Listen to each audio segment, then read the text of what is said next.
Okay, so here we go. I'm flying my drone now for like the first time in a while, and you'll see that later in the video. But you see these deer? When I launched this drone, well, when I pulled into the property, it was, kind of shocking to see like 50 deer on this one field. And I was like, well, that's not good. So I flew the drone around and I chased them off, of this field with the remaining deer. I chased off of this field, and it's kind of hard to watch because of the way I was flying this drone. I'm out of practice with it. But there's a deer right there, and she doesn't want to move. And you can see these beans are really kind of short. Well, they're not really short. They've just been chewed off by these deer. The Penergetic that I used is not working. It was sprayed on this farm. It stopped. It never worked this year. Just didn't work. It got dry, stayed dry, and it needs moisture to work. So you can fly with me here. There goes another one. I don't think I even saw that one with the camera. I couldn't see it while I was flying. But so I'm gonna take off over the top here, and gonna go in search of some more deer, which isn't really hard. There was a lot more footage than this when I was taking this, but for some reason I must have hit the unrecord button and I didn't record. But there's a video of that barn there. And if you look to the left, like right there, look at all those running. What is there, half a dozen deer going? 1, 2, 3, 4, 5, 6 there. There's more to the left. Even more. All right, so you're probably hearing it. I've got my drone coming back. It's on automatic. Let's see what we got here. It's right there doing its automatic thing. I'm not sure whether you're going to see that video as good as I'd like it to. See, there's no sound with that. Oh my God, thing. What the heck? There's no sound with it. So you have to do voiceover. So whatever I said, I said. But I figured while that thing's coming back, I'd walk out here just a little ways. And these are the beans that I've been showing all along here. If you saw in the back field that they were pretty bad back there, deer damage wise. There is a lot of stalk here, but I can honestly say I am not at all thrilled with the amount of beans, pods. And these are the FS varieties. They're pretty decent looking. I mean, my opinion is that when soybeans get real leggy, I'd rather have a bushier bean over a real tall bean. The nice thing about a tall bean is that the deer can eat a lot of vegetation and they're not really eating a lot of stalk or pod producing beans. And I am really, you can see them. They will be loaded. They've got the moisture. You can see down in here that they do have a lot of, pod sets on them. So they're probably going to do just fine. It's just a matter of, where is this thing? Oh, it's straight above me. I had it up pretty high. There's a maximum ceiling, and then there's the maximum legal ceiling, and then there's what I can do. This is an older drone. It's an older drone. You can set it to 4,000 feet if you wanted to. Believe it or not, 4,000 feet. So anyway, with that being said, it's coming down. It's right above me right now. I don't know where it's going to land. It'd probably land right here if it does its thing. We did have some yellowing of these soybeans over here.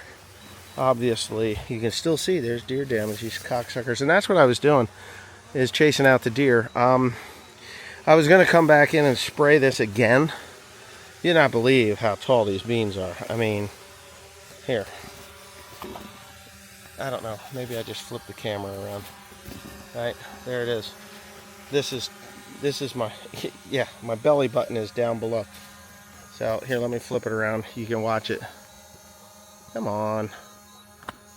She's gonna land all by itself there. It'll say, oh, there's an obstruction or an obstacle, but it'll put it right where it belongs, and then it'll cool off all by itself.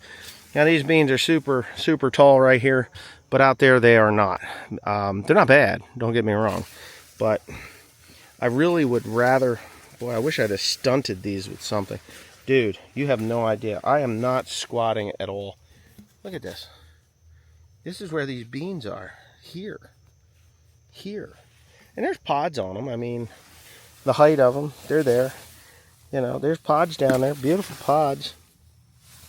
But I've got a lot of yellow beans. And why do I have yellow beans? Well, I've got yellow beans because of the bugs. And I've sprayed them. You know, it makes you sick when you got to spray these like this. I was going to come back in and spray them again today, but I've decided that I'm not. We got rain coming, and what I'm seeing, I keep rubbing them because I keep stomping on them. So now they're kind of, you know, they're lower, right? They're lower to the ground. These are more of a, it's pretty thin right here, actually. This is a low, wet spot. So what I'm looking for, the bugs were really starting to get into them, and they were the sap-sucking type. You can see, hold on, maybe you can't see. I don't know what the hell's wrong with this camera. You can see right there, if it would focus well. If it would focus there, then it would be great, but it doesn't want to focus. For some reason, there is brown sucking spots. But the new leaves that are coming up, they look really pretty good. Right there you can see it pretty prevalent that they were tapped right into that vein. Well, with rain and the insecticide that I used, they are going to come out of it. You can see that the new leaves are green. The underlying leaves, they're fine. These are blistered from those damn spider mites. It wasn't too bad looking when I sprayed it, and then it got worse. And I think that has something to do with the insecticide causing it to be worse like that. I really hate the fact that that it looks like this. But if we get a hurricane and I got beans up to over my belly, you know, over my stomach out here, but these are doing all right. They're going to be fine. They're starting to bloom again, starting to blossom again, and we're getting nice new leaves emerging away from what we had. These varieties, this had corn, it had wheat on it and corn on it. Where I have had wheat, I have had problems with the mites. But it's really weird because that field don't have a problem.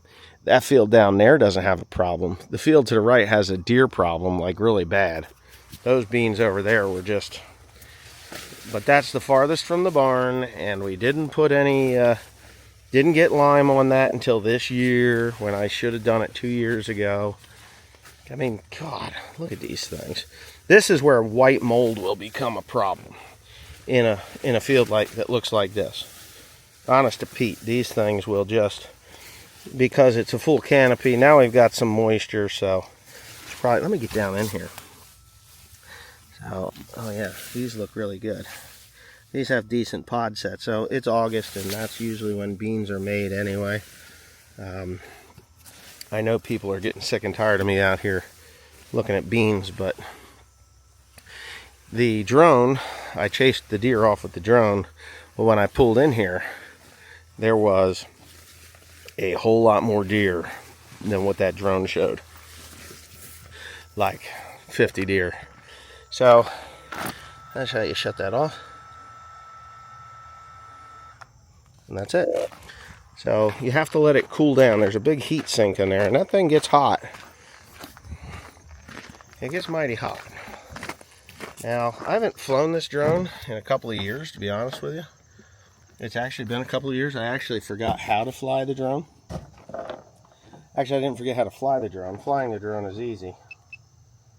What I forgot was how to start the drone.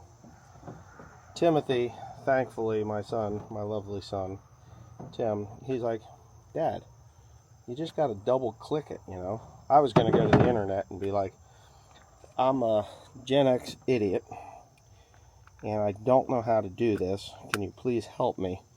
And it probably would have been like, oh yeah, you moron. You really need to do this. And it would have fixed it.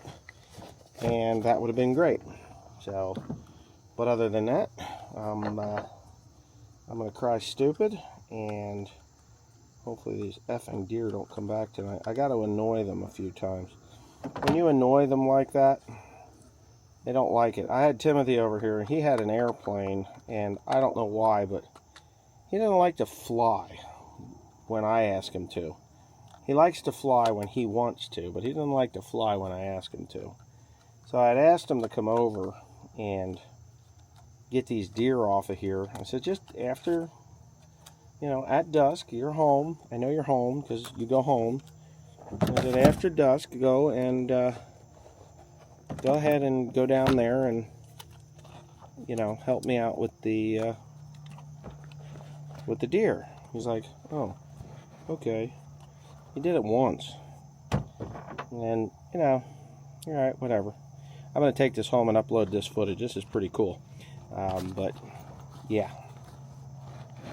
What I'm going to do is, I'm going to just shut my mouth here because I'm trying to do this. I'll probably edit this out. This bag is kind of old. I actually bought this drone used.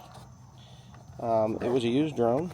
The reason it was used was because the guy bought it, took it out in the field, as I say in the field, took it out, and promptly decided that it needed to go into a tree or into a fence row. So it's very important that you calibrate these things from time to time. Ow! Whatever the hell that was, it got a big chunk out of me. Anyways, you got to calibrate these drones, and yeah, you got to calibrate the drone. If you don't calibrate the drone, it'll do what the Unique that I had did. The Unique just took off across the field, 2 of them. They were calibrated and then they weren't calibrated. And when they weren't calibrated anymore, they took off like bullets from the end of a gun. And one was going like 90 miles an hour and damn near hit the neighbor's barn. And the other one, I took off with it and it went up and then all of a sudden got a mind of its own. I honestly think that Unique, the company Unique, they program that to do that. Like if you fly it 5 times, you're going to start having glitches. You got to recalibrate, and then they'll allow it to come up off the ground on the 6th one, and then it goes. And that's about all I got out of those. Those were cool drones. Those were 8 rotor copters. I would like to have it repaired, but I don't know. F that thing. As often as I use them, it's not even worth it.